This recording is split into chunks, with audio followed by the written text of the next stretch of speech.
चुनाव खाते हम थोड़ी पहुंचे, हमारा घर है तो पहुंच गए। बात ऐसा है कि मेरी शुभकामना है जितने भी लोग हैं सब लोग जीते। तो जी हाँ, खेसारी लाल यादव ने पहुंच चुके हैं अब पवन सिंह के प्रचार में।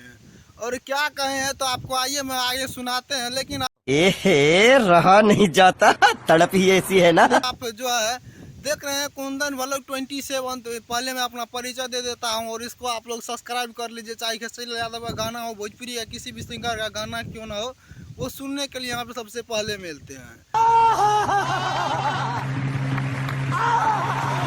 तो आइए आप जानते हैं कि क्या बात है, कैसे हुई जो कि पहुंचे वहाँ पे पवन सिंह के प्रचार में काराकाट खेसारी लाल यादव ने।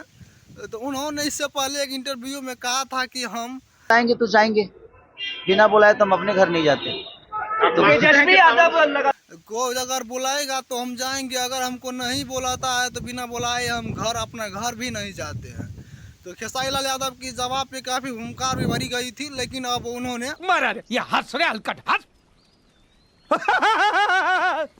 इनके बुलाए पवन सिंह के बुलाए पे गए थे और जाने के बाद वहाँ पे उनका प्रचार भी किया था और काफी अच्छी तरह से प्रचार किया। और काराकाट के चुनाव में क्या अब की बार पवन सिंह जीत रहे हैं।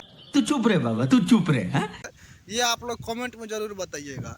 इस हौसले से हम लोग को भी पता चलता है कि एक भोजपुरी का सुपरस्टार अगर चुनावी मैदान में उतरे शाबाश बेटा, बहुत बढ़िया। तो वहाँ पे क्या जीतेगी या हारेगी ये हम लोग को पता थोड़ा लगना चाहिए, नहीं तो वोट गिनती होने के बाद पता लग सकते हैं। तो खेसारी लाल यादव ने काफ़ी अच्छी तरह से कमेंटमेंट किया और अपने आप को सुदर्शित भी किया। और खेसारी लाल यादव ने अब उनके पहुँचे हैं कार्यक्रम में, यानी कि चुनाव प्रचार में पहुँच के बहुत ही अच्छी बात किया। तो आप लोग वहाँ सुने होंगे।